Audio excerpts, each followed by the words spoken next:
Welcome back. You're watching NewsX with me, Malvika, and of course, the top story that we're tracking this hour is the US's takeover of Venezuela.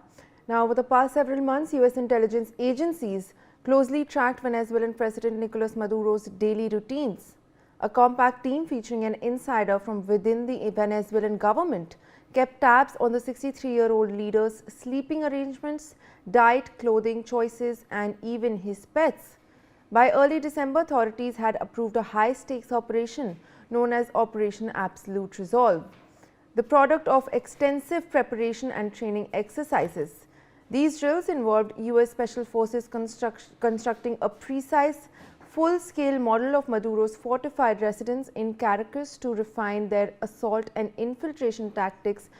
This bold US military action in Latin America, the most significant since the Cold War era, was kept highly confidential with no prior notification or consultation given to Congress. Once all elements were in place, commanders awaited ideal weather and conditions to execute the mission.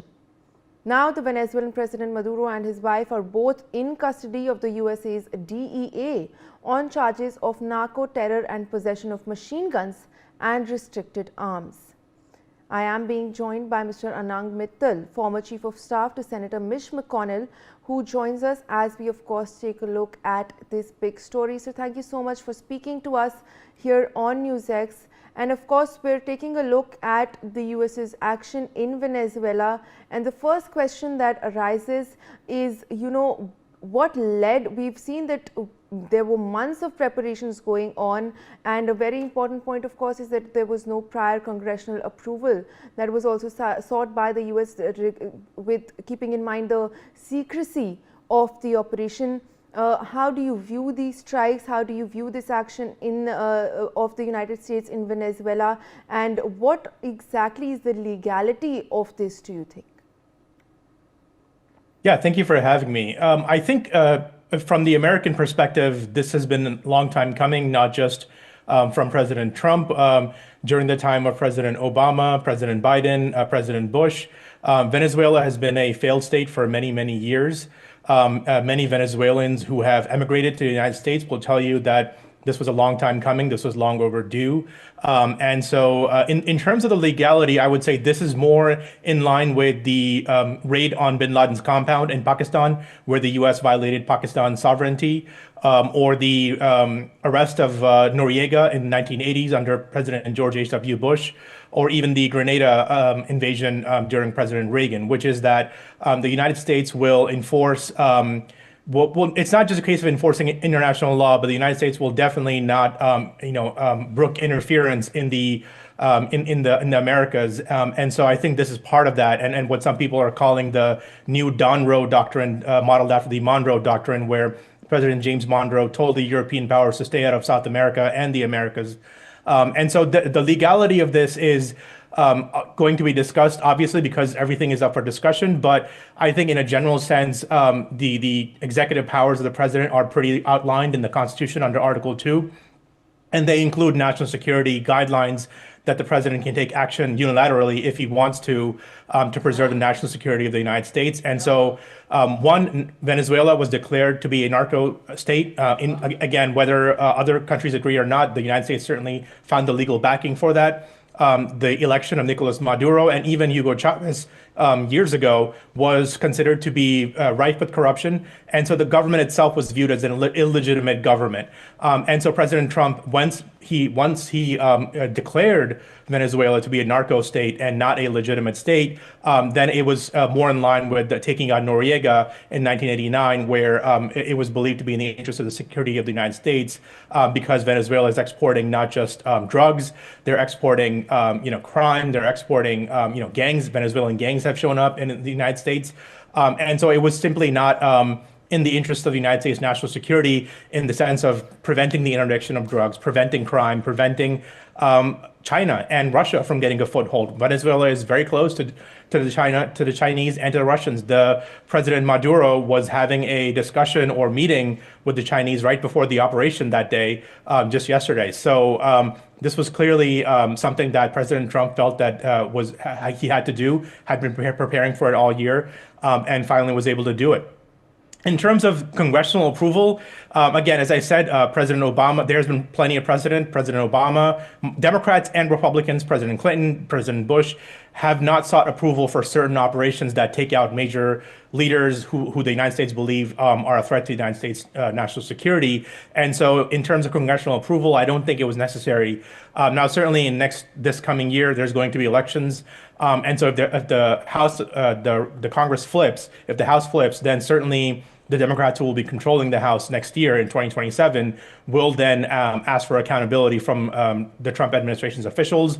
That may include impeachment. I'm not saying that will happen. But basically, what Congress has to do now is to assert its power after the fact, which is kind of how the situation has been set since the late 90s, essentially, when President Clinton himself conducted unilateral operations against Kosovo and other countries, again, going back to even President Reagan.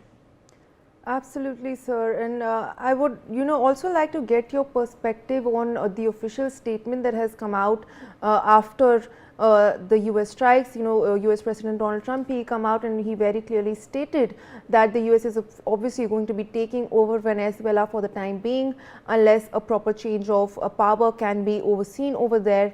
And he also spoke about US companies going into Venezuela and taking control of the oil tankers over there as well. So what exactly is the implication of that, especially when we see President Trump making this economic aspect a very important part of this takeover? Yeah, that's actually interesting because President Trump has argued over the years, why did we go into Iraq if we didn't get any oil out of it? We didn't get anything material out of it. So it seemed like the failed wars of Iraq and Afghanistan did not have any monetary benefit or any economic benefit for the United States, apart from this vague idea of spreading democracy and, sort of preventing terrorism, which was prevented when Al-Qaeda was disrupted and bin Laden was killed. So, he feels that, if we're doing something, if we're committing to something that is in the interest of national security, we either do it quick and leave. And so some of the statements he has said, we'll see how committed he is to those statements.